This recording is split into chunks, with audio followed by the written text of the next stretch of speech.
You know, whenever we visualize a spacecraft heading out into the deep, dark void of the solar system, we almost universally picture these massive, gleaming solar panels. Oh, absolutely. It's that classic sci-fi aesthetic. Right. I mean, you think of the International Space Station with those giant metallic wings just soaking up the sun.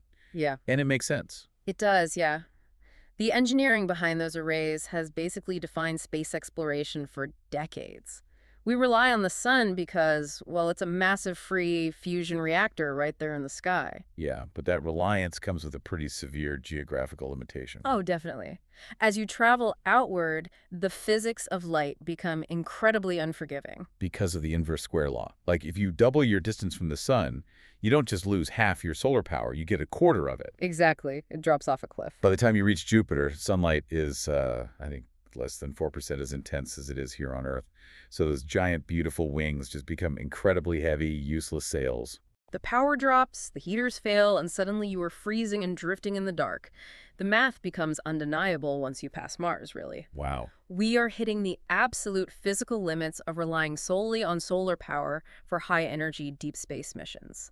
A total paradigm shift is necessary if we want to do more than just, send tiny, low-power probes into the outer dark. Well, welcome to the deep dive. Yeah. Today we're exploring exactly how we solve that fundamental power problem, and frankly, how we keep humans alive out there. It's a huge topic. It is. We're examining a spacecraft concept known as SR-1, or Space Reactor 1 Freedom, and we have a compelling stack of sources for this deep dive today. We've got a concise technical summary and a detailed briefing entirely focused on the SR-1 architecture. Right, some really dense but fascinating material. Exactly.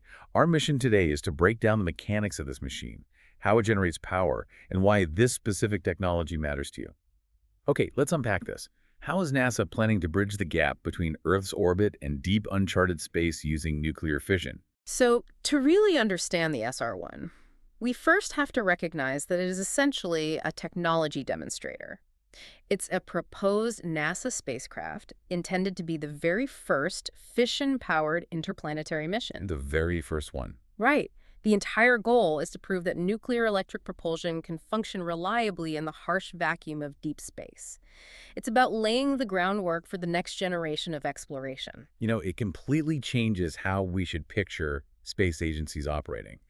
I feel like we often imagine them building brand new radical sci-fi ships from scratch every single time they launch a mission. Oh, sure, like every project is a blank slate. Exactly. But the reality is much closer to, like, upgrading the engine on a highly reliable used car. Because for SR-1, they aren't inventing a new ship from the ground up. No, they definitely are not. They are taking something called the Power and Propulsion Element, or the PPE, and this was originally developed for the Lunar Gateway, which is the planned space station meant to orbit the moon. If we connect this to the bigger picture, that reuse of the PPE is just a masterclass in risk management. How so? Well, in aerospace terms, the PPZ is a bus, and the bus is the fundamental skeleton and nervous system of the spacecraft. It houses the navigation computers, the communication arrays, the thermal control loops, all of that. Right, the stuff that keeps the ship actually functioning. Exactly. Designing a space-rated bus that won't fail when it's bombarded by cosmic rays or extreme temperature swings takes billions of dollars and years of testing. So by taking the Gateway PPE bus, they are starting with a chassis that already has thousands of hours of engineering validation. They take what works, pull out the solar arrays, and just drop a nuclear reactor under the hood. Yeah, and the data strongly supports that approach. By integrating a space fission power system onto a PPE-derived spacecraft bus, you isolate the variable. Which is crucial in space. Unbelievably crucial. I mean, if you test a brand new propulsion system on an untested chassis and something fails, you have a massive diagnostic nightmare on your hands. Yeah. Was it the reactor or was it the navigation computer? Right. Using the PPE Heritage Bus means they can focus almost entirely on the performance of the nuclear core itself. Exactly. But putting a nuclear core on a standard space chassis creates a pretty massive thermal problem. I mean, you have incredible heat generated by the fission process, but you can't just hook it up to the systems we use here on Earth. No, you really can't. So how do you actually turn that raw nuclear heat into electricity in zero gravity? That is the core engineering hurdle right there. Terrestrial nuclear power plants overwhelmingly use steam. They heat water, the water boils into steam, the pressure spins a massive turbine, and that generates electricity. And then the steam cools back into water and repeats the process. Right. But doing that in the vacuum of space? Sounds impossible. It is a fluid dynamics nightmare. In zero gravity, water doesn't separate neatly into liquid and gas. You get this chaotic mixture of steam and floating water droplets. Oh, I see. Because gravity isn't pulling the liquid down. Exactly. And if a water droplet hits a turbine spinning at tens of thousands of RPMs, it can literally shatter the blades. Wow. So to solve this, the SR-1 utilizes a closed Brayton cycle for power conversion. A closed Brayton cycle. Let's break down the actual mechanics of that. How does it avoid the steam problem? Well, instead of a liquid that changes into a gas, the Brayton cycle uses a working fluid that is always a gas. It's typically an inert mixture, like helium and xenon. So it never changes states. Never. So gravity becomes totally irrelevant. The nuclear reactor heats this pressurized gas to extreme temperatures, and then that hot, expanding gas flows directly through a turbine, spinning it to generate electricity. And the closed aspect of it means it's a sealed loop. Completely sealed, yeah. Yeah. After the gas spins the turbine, it passes through a series of large radiators facing the cold void of space to shed its excess heat. Right, cooling it back down. Yep. Once cooled, it gets compressed and fed right back into the reactor core to be heated again. No exhaust, no loss of fluid. It just cycles continuously. That's incredibly elegant. It really is. And according to the technical briefing, this specific Brayton system on SR-1 is engineered to output greater than 20 kilowatts electric, or greater than 20 kilowatt. Okay, let me push back on that number on behalf of the listener for a second. Sure. I ran the math on 20 kilowatts. That is roughly the power needed to run 2 average suburban houses. I mean, if you turn on a central air conditioner, run a dryer, and use a microwave simultaneously, you are eating into that 20 kilowatts very fast. You absolutely are. So how on earth does the power of 2 houses get a multi-ton spacecraft all the way to Mars? That's a great question. And the confusion mostly comes from how we intuitively understand rocketry. When we picture rockets, we usually picture chemical propulsion. Like the Saturn V. Right, the Saturn V or modern boosters, producing massive columns of fire and millions of pounds of thrust. Chemical rockets rely on explosive force to push mass away as fast as possible. But SR-1 isn't doing that. No, not at all. It isn't using that 20 kilowatts to create an explosion. It is using it to drive high-efficiency electric thrusters, specifically Hall effect or ion engines. So how does an ion engine actually turn electricity into movement? Like, what is it physically doing? Yeah. So it uses the electrical power from the Brayton cycle to literally strip electrons from a propellant gas, usually something heavy like xenon. And this process creates a plasma of positively charged ions. Okay, plasma. Got it. Then the engine applies intense magnetic and electric fields to accelerate those ions out the back of the spacecraft at tremendous velocities. I mean, often 10 times faster than the exhaust of a chemical rocket. But the actual physical push from that ion stream is tiny, right? I mean, compared to a chemical rocket. Oh, the physical force generated at any given moment is minuscule. To visualize the difference, chemical rockets are like jumping off a skateboard by taking a bowling ball and throwing it backward with all your strength. Right, you get one massive heavy push that sends you flying. Exactly. But now you have no more bowling balls. You're out of fuel. You burn it all in 3 minutes and just coast the rest of the way. That's exactly the limitation of chemical fuel. Oh. But an ion engine, powered by that steady 20 kilowatts, is like standing on that same skateboard and throwing millions of grains of sand backward at near the speed of light. Like grains of sand. Yeah. Each individual grain barely nudges the board. But if you throw that sand continuously, 24 hours a day for months or even years, that tiny, constant acceleration accumulates. Oh, I see. Eventually, you are traveling infinitely faster than the person who threw the bowling ball. That makes total sense. You don't need explosive power. You need endurance. The source material actually uses the phrase sustained low-thrust interplanetary trajectories. You basically trade a violent, short-lived explosion for a gentle, unending push. Exactly. And the technical metric for this is specific impulse, which measures how efficiently a rocket uses its propellant. The specific impulse of an ion engine is an order of magnitude higher than the best chemical rockets in existence. Which is why this is so revolutionary. But there is a catch. To maintain that constant barrage of sand, to keep those magnetic fields accelerating ions for years, you need an unbreakable chain of electricity, which brings us right back to the fuel inside the reactor. Right. Here's where it gets really interesting. To run a mission like that, you need a fuel source that punches way above its weight class. You do. The technical summary details the specific fuel chosen for the SR-1. It is uranium dioxide, or UO2, specifically configured as HALEU. That stands for high-assay, low-enriched uranium. What's fascinating here is the precise thermodynamic and logistical balance this specific fuel strikes. Uranium fuel is defined by its enrichment. Which means what exactly? Specifically, the percentage of the highly radioactive uranium-235 isotope it contains. Commercial nuclear power plants on Earth use low-enriched uranium, which hovers around 3 to 5%. And on the other end of the spectrum, you have weapons-grade or naval submarine reactors. Right. Those utilize highly enriched uranium sitting at 20% or much higher, sometimes up to 90%. HLEU sits in a very specific Goldilocks zone. It is enriched to between 5 and 20%. Why that 5 to 20% window, though? Why is that the magic number for a spacecraft? It's all about energy density versus mass. Because HALEU is more highly enriched than standard commercial fuel, the reactor core itself can be remarkably small. And size is everything in aerospace. Exactly. Every single pound of weight you launch into space costs tens of thousands of dollars in rocket fuel just to escape Earth's gravity. A massive commercial-style reactor core would just be too heavy to launch. So HALEU gives you incredible thermal output in a tight, lightweight package. It does. But it intentionally stops before hitting that 20% mark. Yeah, and that is the logistical genius of the design. By staying under 20%, HLEU is officially classified as below weapons grade. Oh, wow. I didn't even think about the politics of it. It's huge. The security protocols, the non-proliferation treaties, the extreme handling logistics required for highly enriched uranium are massively reduced. You can manufacture it, transport it to the launch pad, and integrate it into the SR-1 chassis without triggering the monumental security burdens of legacy space nuclear concepts. Okay, that solves the politics and the weight, but we still have to deal with the raw physics of a nuclear core. Always. I mean, I have to ask, if you have this highly energetic HALEU core generating extreme heat and radiation, how do the microchips on the Heritage PPE bus and potentially future human crews not get utterly destroyed?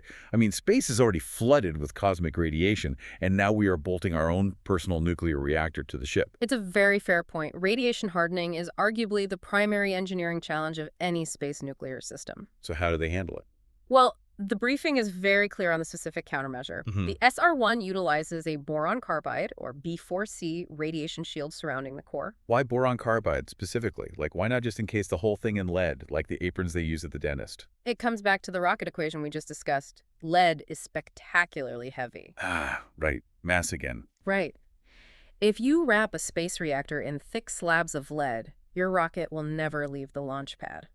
But beyond weight, boron carbide has unique subatomic properties. When a reactor operates, it shoots out a massive amount of thermal neutrons. Okay. Think of them as microscopic, slow-moving stray bullets. And if those bullets hit the sensitive avionics computers, they scramble the data or physically degrade the silicon. Actually, it's worse than that. If you try to block those thermal neutrons with standard heavy metals, the impact creates something called secondary gamma radiation. Wait, really? So the shield itself becomes radioactive? In a way, yeah. The metal stops the bullet, but the collision releases a burst of pure destructive energy that is just as dangerous. Oh, wow. But boron carbide is unique because its molecular structure acts like a catcher's mitt. It absorbs those thermal neutrons beautifully without emitting that deadly secondary gamma blast. That's brilliant. Plus, it's a ceramic, so I'm guessing it can handle the intense ambient heat of the core without melting. But this shielding isn't just a solid sphere wrapping the whole reactor, is it?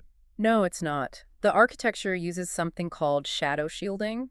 Instead of wrapping the core 360 degrees, they place a thick disk of boron carbide directly between the reactor and the rest of the spacecraft. So it creates a sort of protective cone. Right, a shadow behind the reactor. Right. And as long as the payload, the avionics, and any trailing modules stay inside that specific shadow cone, they are completely protected from the direct radiation of the core.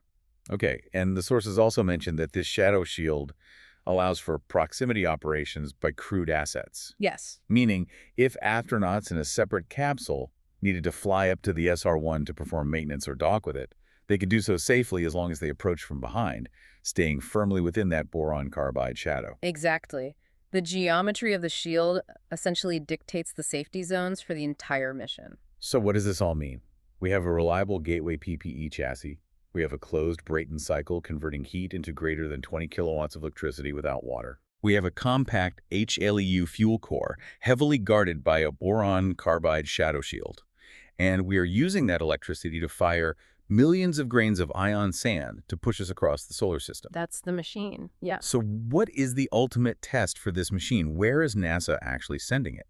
So the SR-1 has two very distinct mission objectives. The primary objective is to act as a deep space precursor. They are targeting Mars or other outer solar system trajectories. Why send it there first? Because they need to prove this entire integrated system works autonomously in the vacuum of space before they ever attach human beings to a nuclear electric propulsion drive. So it's basically the ultimate high-stakes beta test. It really is. The data gathered during that transit is going to be invaluable. But the second objective of the SR-1 is arguably the most critical to our immediate ambitions for human expansion. Okay, what is it? The SR-1 is designed to provide direct data and design heritage for a system called LR-1. Lunar Reactor 1. Yes, LR-1 is a proposed surface fission power system aimed at delivering continuous, high-yield power to a future lunar base. Oh, I see. This raises an important question regarding our current lunar strategy. How do humans actually survive on the moon long-term when the environment actively works against solar power? You know, this is a bottleneck that rarely gets discussed in mainstream media. Totally overlooked. If you want to see a permanent human research station on the moon in your lifetime, like a place where astronauts actually live and work for months at a time, the biggest enemy isn't the lack of oxygen or the micrometeorites. It is the lunar night. The thermal physics of the moon are brutal. Because of the moon's slow rotation, a single lunar day lasts about 28 Earth days. Right. That means any base on the surface experiences 14 days of punishing, unyielding sunlight, followed immediately by 14 days of absolute pitch-black darkness. 14 days of night. And during that night, surface temperatures plummet to minus 200 degrees Celsius, or about minus 330 degrees Fahrenheit. And if your entire habitat is powered by those giant solar panels we talked about in the beginning, what happens when the sun sets for 2 solid weeks? The panels are just dead weight. Completely useless. The traditional fallback is battery power, right? Wow. But lithium-ion batteries are incredibly heavy relative to the amount of energy they store. To keep a human habitat heated to survivable temperatures, run the oxygen scrubbers, and power the computers for 14 straight days in minus 200-degree weather, it requires a staggering amount of electricity. You just physically cannot land enough batteries on the moon to survive that span. Oh, the mass would be astronomical. So solar power simply cannot survive a 2-week night at the scale required to keep a human crew alive. Enter LR1. Exactly. The lunar reactor is a surface fission power system that operates completely independent of the sun. It doesn't care if it's noon or the middle of a 14-day freeze. It just hums along, running that Brayton cycle, generating that steady 20 kilowatts, keeping the heaters running and the astronauts alive. It is arguably the only mathematically viable solution for permanent lunar habitation. It also enables exploration of the permanently shadowed craters at the lunar South Pole. Oh, where sunlight literally never reaches. Yeah. Right. But where we know massive deposits of water ice exist. Right. But before NASA puts astronauts on the moon and tells them to trust their lives to LR1, they must prove the core technology is flawless. That is the secondary mission of SR1.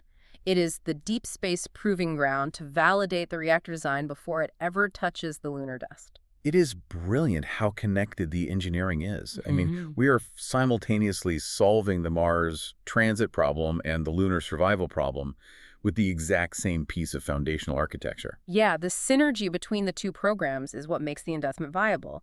You validate the HLEU fuel, the boron carbide shielding, and the closed Brayton cycle in deep space with SR1. Right. You prove the system can run without human intervention for years. And once you have that flight heritage, you package that identical power plant for the lunar surface. Let's do a quick recap of the incredible journey we've mapped out today. The SR1 Freedom isn't starting from scratch. It's heavily utilizing the proven reliable tech from the Gateway PPE bus. Yeah. It drops in a highly advanced space fission reactor that uses a closed gas-based Brayton cycle to turn heat into electricity, completely bypassing the nightmare of steam and zero gravity. Absolutely. It's fueled by highly efficient, low-proliferation HLEU uranium, and it protects its delicate computers using a boron carbide shadow shield that catches thermal neutrons without creating deadly secondary radiation. Exactly right. And it uses all that electricity to fire ultra-efficient ion engines for years on end. Doing all of this not just to map a path to Mars, but to prove the exact technology that will keep astronauts from freezing during the 14-day darkness of the lunar night. It is a phenomenal, pragmatic approach to aerospace engineering. But Hmm. as we look at the capabilities of a system like SR1, it invites us to think much bigger about our place in the universe. Also, Well, I want to leave you with this final thought. Think about the outer reaches of our solar system. Think about places like Jupiter's moon Europa or Saturn's moon Enceladus. the ice worlds. Exactly. These are ice worlds where the sunlight is so faint it's essentially useless for generating heat or power. But beneath miles of ice, we strongly suspect vast liquid water oceans exist. Okay. If Well, the SR1 architecture successfully validates this technology, proving we can generate continuous, reliable, high-output power regardless of our distance from the sun, how does severing our dependence on solar power completely change our definition of what parts of the deep, dark outer solar system might actually be habitable for humanity? wow. That is a staggering thought. Yeah. I mean, once we don't need the sun to keep our heaters running, the entire map of the solar system opens up. We aren't just tied to the inner planets anymore. We can go anywhere in the dark. Exactly. Thank you for joining us on this deep dive. Keep looking up, keep asking questions, and we'll catch you next time.